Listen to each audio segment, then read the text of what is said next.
Imagine standing above a tunnel that is being drilled directly beneath an active volcano. Not around it, not near it, beneath it. Engineers are boring through rock so hot that it can glow red, through formations shaped by magma, through zones where pressure and heat reach levels normally found miles beneath the Earth's crust. And they are doing this on purpose, because far below the surface, beneath Iceland's volcanic landscape, lies an energy source more powerful than anything humans have ever extracted before. Not coal, not oil, not even conventional geothermal. Something far more extreme. Iceland is attempting to drill into the heart of the planet's geothermal engine, to reach temperatures and pressures that exist at the boundary between solid rock and molten magma. It is one of the boldest energy experiments ever attempted, and it could redefine what renewable power means. Iceland exists because of fire. The island sits directly on the mid-Atlantic ridge, where the North American and Eurasian tectonic plates slowly pull apart. Magma rises from deep within the Earth to fill the gap, constantly creating new crust. This geological setting makes Iceland one of the most volcanically active places on Earth. It also makes it one of the most energy-rich. Hot rock sits unusually close to the surface.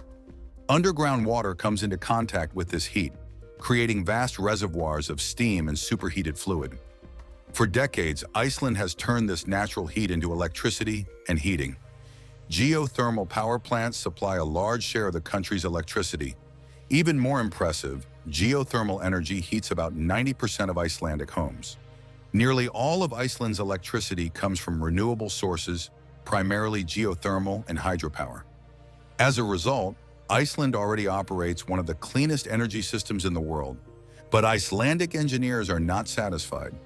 Traditional geothermal wells typically reach depths of 2 to 3 kilometers, tapping into reservoirs with temperatures around 200 to 300 degrees Celsius. These systems are powerful, but Iceland knows something hotter lies deeper, much deeper, because in a country built on volcanoes, the ultimate energy prize is not warm rock, it is magma-level heat. And that is why Iceland keeps pushing geothermal boundaries further than any other nation. Conventional geothermal power plants operate by drilling wells several kilometers into the earth to access hot water and steam trapped in underground reservoirs. This steam is brought to the surface, where it spins turbines and generates electricity. While this technology is proven and reliable, it has natural limits. Temperature is the main constraint. Most geothermal wells encounter rock temperatures between 200 and 300 degrees Celsius. At these temperatures, water exists as steam under pressure, which is effective for power generation but relatively low in energy density compared to what exists deeper underground. To increase output, operators must drill many wells and maintain large surface facilities. Each additional well raises costs, increases land disturbance, and adds complexity.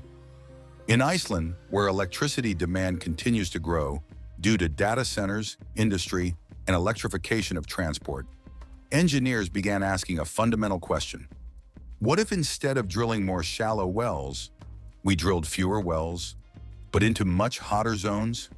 At greater depths, temperatures rise dramatically. Beyond a certain point, water no longer behaves as a normal liquid or gas. It becomes something else, and that something else contains enormous amounts of energy. The Megatunnel project is designed to create underground access to these extreme temperature zones using a horizontal or gently sloping tunnel excavated deep beneath volcanic terrain.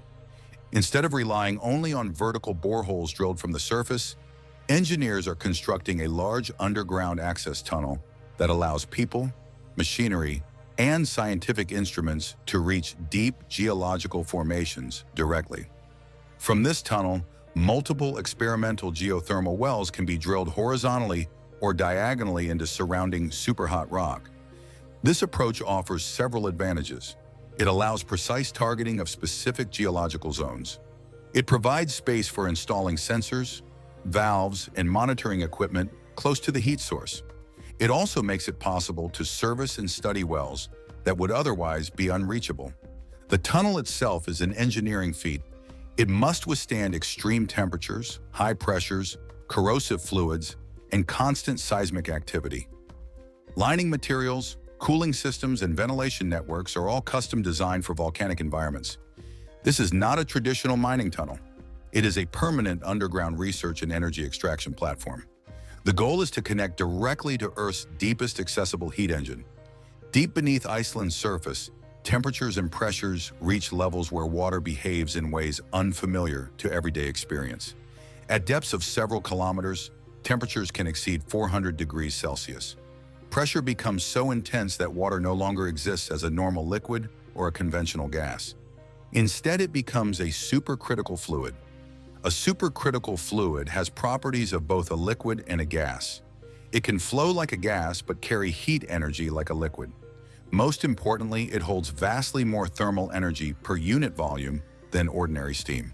In practical terms, a single well-tapping supercritical geothermal fluids could produce 5 to 10 times more power than a conventional geothermal well. This is why engineers are willing to accept extraordinary risk and complexity. Supercritical zones are believed to exist near magma chambers and beneath active volcanic systems. They are extremely unstable environments. Rock can fracture suddenly, temperatures can spike, chemistry becomes highly corrosive. But if accessed and controlled, these zones represent the densest natural energy source available on Earth outside of nuclear reactions. The megatunnel is designed to reach the edges of this supercritical realm, not into molten magma itself, but into the hottest solid rock surrounding it. Drilling into volcanic environments is unlike drilling into ordinary sedimentary rock. Basalt and other volcanic rocks are extremely hard, abrasive, and fractured. Temperatures rise rapidly with depth. Standard drilling equipment degrades quickly. To overcome this, engineers use specialized drill bits made from advanced alloys and industrial diamonds capable of withstanding extreme heat and wear. Drilling fluids are circulated continuously to cool equipment, stabilize the borehole, and carry rock cuttings back to the surface. In some cases, drilling mud must be engineered to survive temperatures that would destroy conventional fluids. Sensors embedded near the drill bit transmit real-time data on temperature, pressure, vibration, and chemical composition. This allows operators to detect dangerous conditions before catastrophic failure occurs. Directional drilling techniques are used to steer wells precisely toward target zones identified by seismic imaging and geological surveys. Every meter drilled is a balance between progress and survival of equipment. Failures are expected. Tools break, wells collapse, pipes warp. Each failure becomes a lesson. The megatunnel exists partly to make this trial and error process faster, safer, and more controllable. Working at the edge of magma systems means operating in one of the most hostile environments humans ever attempt to control. Temperatures can rise faster than predicted. Pressure can spike suddenly. Rock formations can fracture without warning. One of the most serious dangers is accidentally intersecting a magma intrusion. If molten rock enters a well, it can instantly destroy drilling equipment and seal the borehole with solidified material. In extreme cases, rapid expansion of superheated fluids could trigger blowouts. Seismic activity is another concern. Iceland experiences frequent small earthquakes.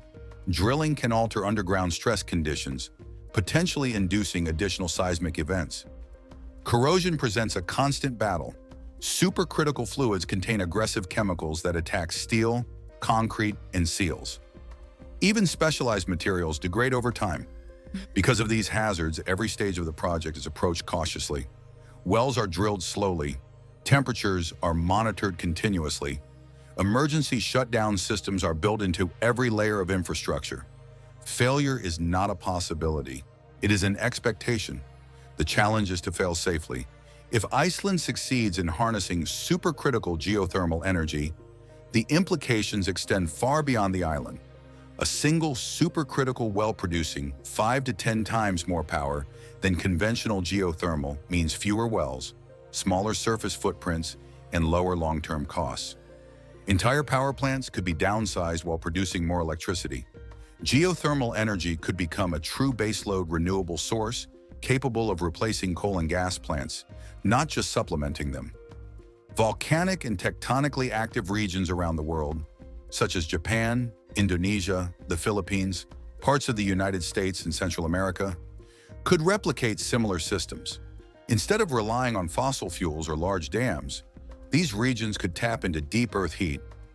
The megatunnel is not just about Iceland, it is about proving that humanity can access a deeper layer of planetary energy safely.